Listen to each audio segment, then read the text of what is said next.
puncak itu masih bagus. Tapi kalau umurnya sudah agak tua, sudah umurnya 2 tahun, itu telurnya sudah agak berkurang. Kenapa saya pakai 3 atau 4 umur? Kalau kita pakai 1 umur, nanti ayam ini sudah tua, sudah akhir semua, kita nggak punya telur. Nggak ada telur, jadi langganan itu bagaimana? Penghasilan juga nggak ada. Jadi saya pakai 4 umur, jadi nanti umur tua akhir masih ada telur lagi. Dan kita bibit untuk pembesaran sudah besar, tinggal naik lagi, bentar lagi telur juga. Kira-kira ada patokannya nggak Pak? Yang umur yang 3 sama 4 itu berapa populasinya sekarang? Saya setiap ambil DOC itu sekitar 500 atau 600 ayam. Jadi setiap saya open DOC, ambil DOC itu saya catat tanggalnya. Nah, ayam yang tanggal ini saya open ini saya taruh di kandang mana itu harus hafal. Jadi kandang ini umurnya sekian, ini sekian. Kalau nggak tahu, oh dilihat catatannya. Oh ini umurnya berarti sudah sekian tahun, sekian bulan.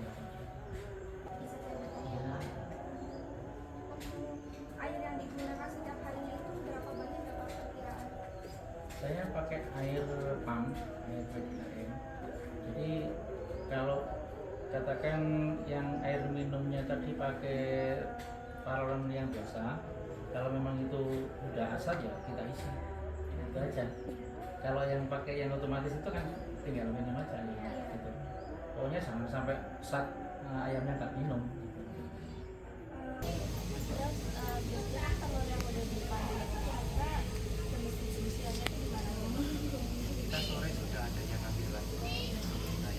Ada langganan sendiri. Ada langganan. Terus apakah ada strategi yang khusus untuk dilakukan buat kembali usaha ini?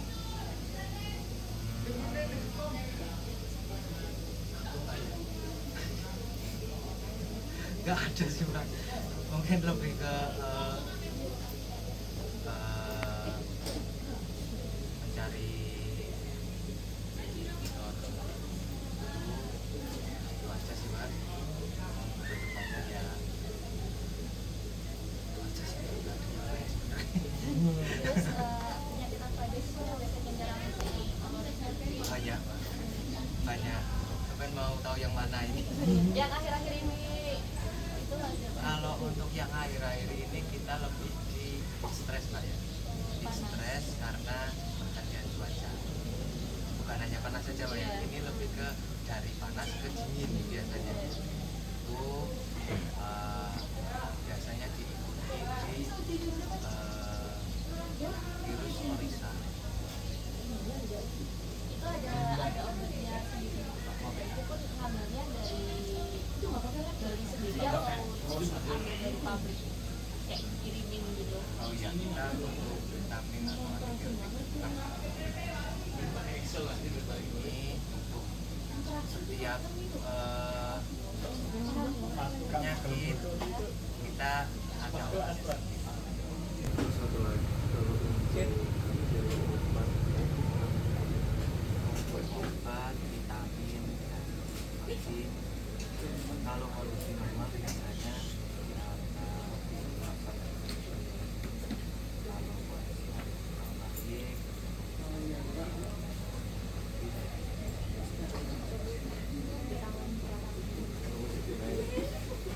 baik kita alhamdulillah punya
Jadi di istri yang kedua itu di peternakan Barokah Farm ini mengalami wilayah peternakan yang kurang strategis permasalahannya.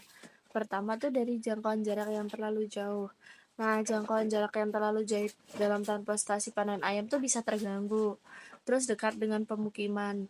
Nah, pembangunan peternakan yang berlokasi terlalu dekat dengan permukiman penduduk itu dapat menimbulkan berbagai masalah. Salah satunya itu yang sering dirasakan biasanya adalah munculnya bau yang kurang sedap dari kotoran ternak maupun sisa pakan. Nah, bau ini tuh bisa mengganggu kenyamanan warga terutama saat kondisi panas. Terus kalau limbahnya itu biasanya bisa mencemari lingkungan. Terus yang ketiga itu ada akses jalan untuk transportasi yang kurang luas. Nah, kendaraan besar itu bisa kesulitan memasuki area perkandangan, jadi kayak pengiriman pakan atau pengambilan telur itu mungkin bisa terganggu juga. Terus yang keempat atau terakhir ada biosecurity atau virus dan penyakit. Jadi itu kan ayam tuh gampang banget terserang penyakit ya, virus itu jadi yang biasanya ayamnya tuh nggak apa-apa, terus tiba-tiba ada perubahan suhu. Kalau dari iklim tuh biasanya dari panas ke hujan terus ke panas lagi, itu biasanya tuh ayam itu bisa stres terus habis itu sakit. Sekian penjelasan Isutri yang kedua. Analisa lanjutan Wildan Farm. Biaya tetapnya yaitu Rp4.532.199. Untuk biaya variabelnya yaitu Rp49.150.000. Total biaya produksi yaitu Rp53.682.199. Untuk penerimaan yaitu Rp67.165.000.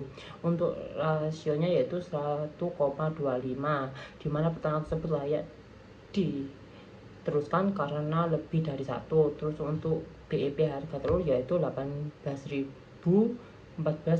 Untuk BEP unit yaitu Rp2.386. Untuk MOS-nya yaitu Rp4.986.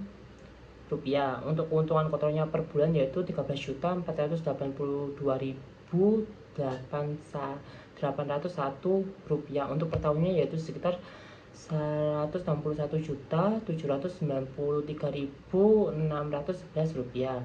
Untuk pajak penghasilannya sebesar 25% yaitu Rp280.892. Untuk keuntungan bersihnya yaitu sekitar Rp13.101.909. Untuk MOS-nya ya sebesar yaitu 21,68%.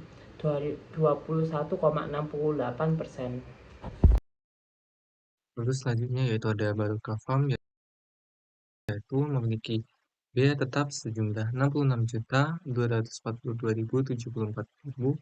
Lalu ada biaya variabel yaitu sekitar Rp939.800.000. Lalu ada total biaya produksi yaitu sekitar Rp1.006.042.074. Lalu ada penerimaan yaitu sekitar Rp1.370.5.280.000.